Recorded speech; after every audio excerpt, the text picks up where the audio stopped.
Hello, this is me, Zishan Hassan from Accountancy, uh, and I'm the tutor of Advanced Audit Assurance. In this video, I will discuss that went wrong in March 2020 exams that you flunked the past paper. So generally, it was not a time pressure paper. Mostly students did all of the questions in the exams right. But now, first comment given by the examiner is that about the introduction. He said again and again, and it is a repetitive comment by the examiner which she's making again and again in almost every exam setting, that half of a page introduction is not required, only a brief introduction is required, and you guys are making a half of a page introduction. Secondly, she's saying that not a underlying headings are required, only just write a short heading. You do not need to make the numbers for the headings, right? Just give a brief heading and write your paragraph. So these are the general comments. Now let me give you the specific comments related to the question number one. As you know, the March 2020 question was, the scenario was based on a listed company which provide a subscription based internet services.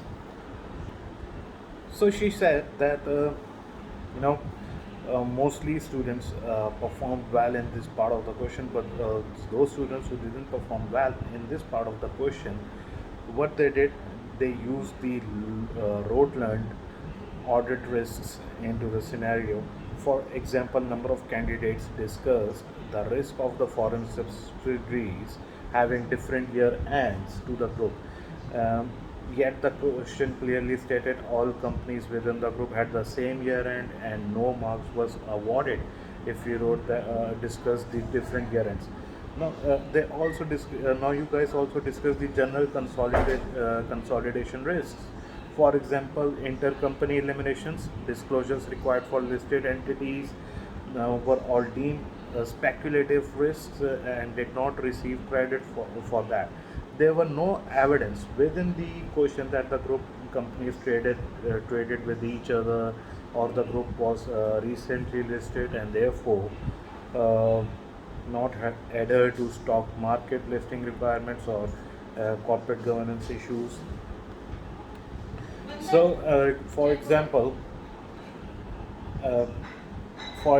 candidates are advised to use the details of specific scenario given and discuss the risk according to the demonstrate application of audit knowledge to a given scenario. So,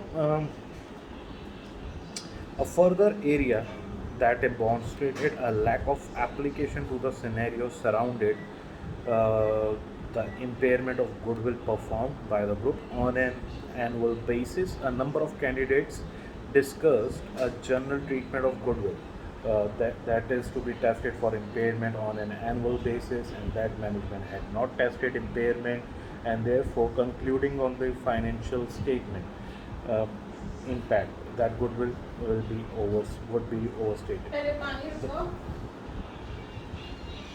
And mostly you guys stated that goodwill would be overstated. The question clearly stated that that group correctly performed the annual impairment review but had not recognized the impairment due to strong performance. The key issue here was the indicator impairment within the foreign subsidiary and the impact this would have on the impairment review performed. So then some other issues noted in which candidates' answers was not satisfactory as per the examiner included. Number one, dis- you guys discussed audit procedures, or you discussing audit procedures to be performed which did not meet the question requirement, and therefore no credit was awarded. If required, this will normally form a separate requirement within the question and should be answered where applicable.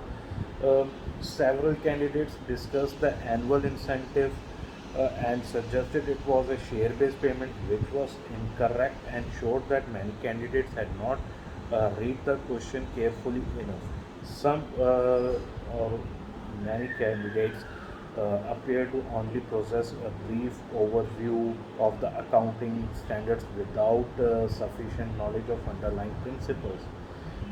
It was disappointed to see, for example, the accounting rule of IS 37, contingent provisions, contingent liabilities, and contingent assets, which was not described sufficiently, considering it is one of the easier accounting standards for candidates to apply.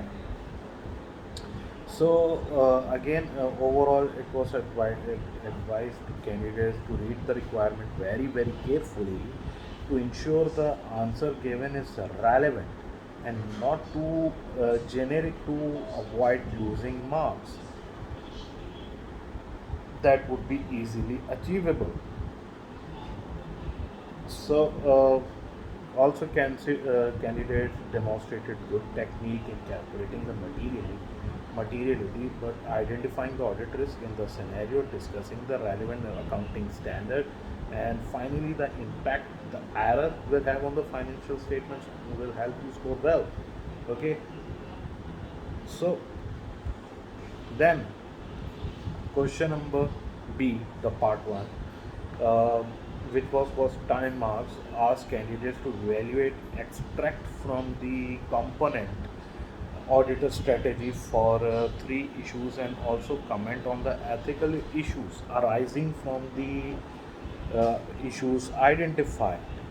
So generally the response to the evaluation of the component auditor strategy were disappointing. The question stated that only 3 points within the extract were to be reviewed, and the other section of the strategy, including risk assessment, had been reviewed already by the group team, considered satisfactory. A number of candidates continued to comment that due to the lack of further detail, the component auditors were not competent and should not be relied on upon. And then the question was testing candidates' knowledge of understanding the difference between the component auditor for the individual subsidiary financial statements um, compared to that of the group. There is a significant gap in candidates' learning relating to this, as a number of candidates showed a lack of understanding regarding the materiality and stating that materiality thresholds are stated within the ISA's international standard of auditing, when this is not correct. Are set rules as how the level of materiality should be arrived at. Rather, a percentage is complied choosing benchmark as a starting point. Many candidates did not mention the impact of auditor judgment in relation to materiality. So, where candidates referred to the auditor being in breach of the auditing standards in the calculation of materiality, marks could not be awarded without further development. Right? Um, Number of candidates were unable to appreciate the difference between the component financial statements and the group financial statements. Number of candidates referred to the related transaction to the group CEO requiring disclosures in the notes in notes to the financial statements. The key issue here is that related transaction is required to be disclosed in the consolidated financial statements from the group perspective, and therefore needed to be specifically addressed as part of the group audit. Uh, and uh, and then in requirement B part 2, for 6 marks, candidates were asked to design the principal audit procedures which would be instructed to the component auditor to perform on the sale of the property to the group CEO, chief executive officer. Overall, candidates score well here, yet there were instances where were disappointing to note, such as significant numbers suggesting procedures to check physical existence of the property that had been sold before the year end, or to verify the asset was remaining in the fixed asset register. Again, despite the asset being sold to the CEO prior to the year end, uh, okay, candidates that applied good technique to procedures questions, such as stating procedures would perform, uh, they would perform along with the purpose of the procedures work, will score well. Okay, and then in the part C for the question, which also worth 6 marks, ask candidates to discuss the appropriateness of the joint audit in related relation to the plan acquisition of a new foreign subsidiary, and to state the advantages and disadvantages of joint audit. This requirement should have scored well, as it was an easier requirement and was answered well by the students who had learned the topic area. However, number of students appear to be confused a joint audit with group and the component audit situations, and therefore marks would not be awarded for uh, discussions of discussing competence of the component auditor, ethical requirement, as these were not relevant to the requirement. So this was the overall, the issues which or the mistakes made by you guys in the question number 1 of March 2020. uh, do not repeat those areas and try to improve these areas to pass this paper next time. I'll be discussing more question weaknesses in my upcoming videos, and I hope this will help you. So to make sure that you don't miss my any future videos, please, if you're watching video on the YouTube channel, just subscribe the button, hit on the bell icon, and if you're watching this video on my Facebook page, make sure you follow my page and click on the notifications and see first button, so you don't miss any of the notifications. This is me, Dishan Hasan, signing off. Bye bye.